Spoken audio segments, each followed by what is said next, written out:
Short Story Success presents The Four Noble Truths.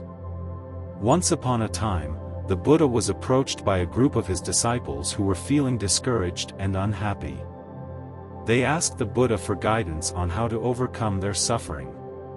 The Buddha sat down with his disciples and began to teach them about the Four Noble Truths.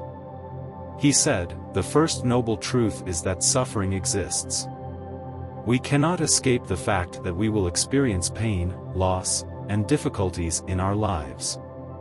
The disciples listened carefully as the Buddha continued, like all the flowers that blossom, giving us a memorable fragrance, but there will always be a time where that flower will die. Suffering is a part of all the pleasure in life. The Buddha continued, the second noble truth is that suffering is caused by craving and attachment.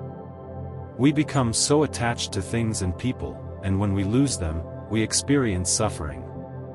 Suffering, caused by our own expectations not meeting the desirable results.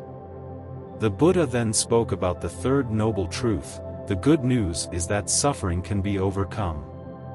We can learn to let go of our attachments and cravings, and find peace and happiness within ourselves. Like nothing is permanent, so does the suffering. Finally, the Buddha spoke about the fourth noble truth. The path to overcoming suffering is through the Eightfold Path.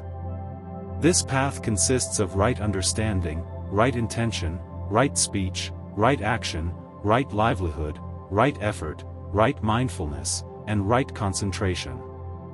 The disciples were grateful for the Buddha's teachings and committed to following the Eightfold Path. The Four Noble Truths teach us that suffering is a part of life, but it can be overcome through the practice of mindfulness and the Eightfold Path.